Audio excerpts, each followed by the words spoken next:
Senator Feinstein. Thank you very much, Mr. Chairman.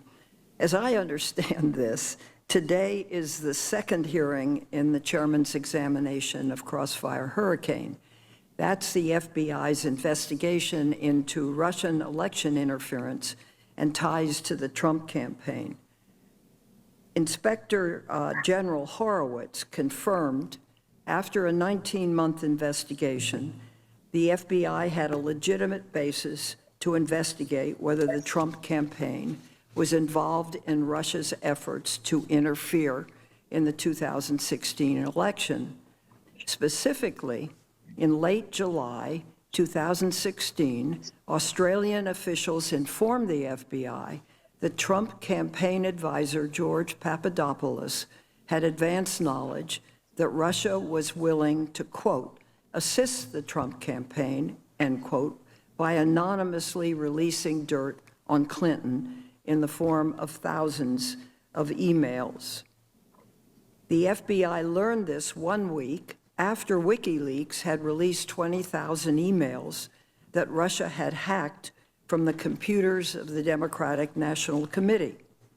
Given the circumstances, it was essential that the FBI investigate. Today's witness, former Deputy Attorney General Sally Yates, has said Russia's attack on our election required both an investigation and a response.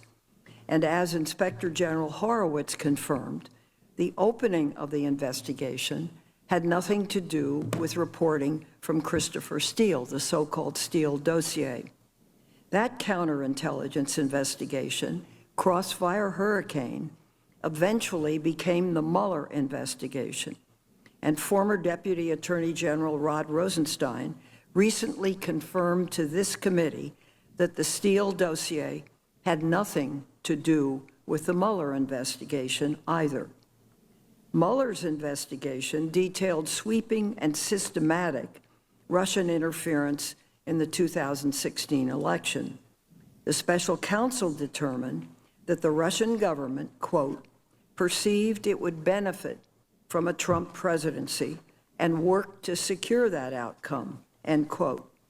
The Mueller investigation uncovered more than 120 contacts between the Trump campaign and individuals linked to Russia, revealing that the Trump campaign knew about, welcomed, and expected it would benefit electorally from Russia's interference.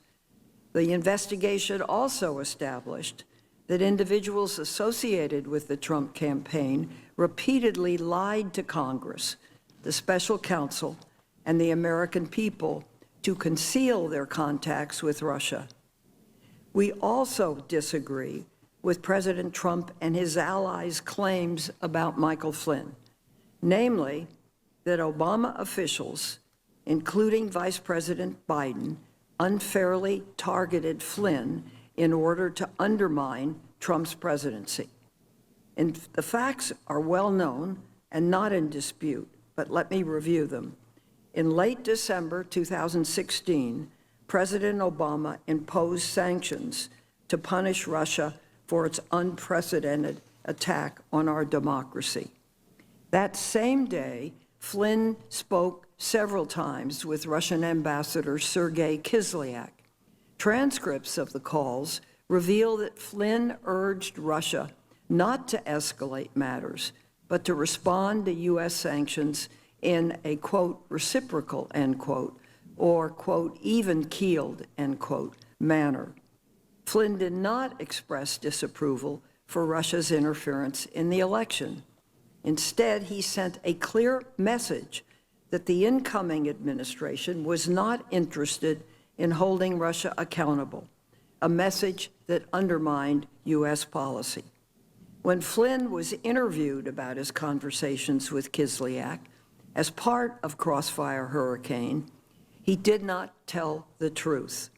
He was charged by Special Counsel Mueller and pleaded guilty twice to lying to the FBI. He stated in court under oath that his actions were wrong. and that he accepted full responsibility for them.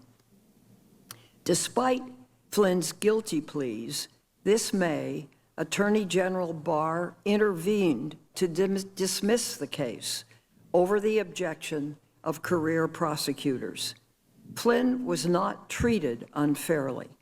In fact, it appears that he was granted favorable treatment by having the Justice Department seek to dismiss his case even after he admitted guilt and took responsibility for his actions. I believe this sends the wrong message. It signals that it is acceptable to lie to the FBI, and it raises legitimate questions about whether an ally of the president received special treatment. Given her involvement in the early stages of Mr. Flynn's case, I hope that our witness today, former Deputy Attorney General Sally Yates, can shed additional light on why the Flynn investigation and charges were warranted. Let me just say this. The real question isn't whether the Logan Act was violated. The question is whether Flynn was acting on his own without the president-elect's knowledge or permission. If so, that was a counterintelligence problem.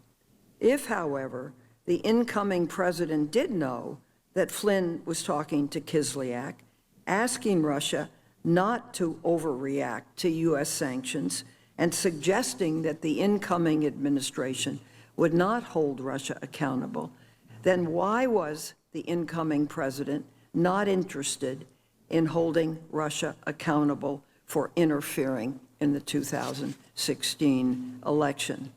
I hope that we will use the investigation's findings to harden our defenses, including addressing Russia's attempts to interfere in the 2020 election and the president's unwillingness to denounce foreign interference. Thank you, Mr. Chairman.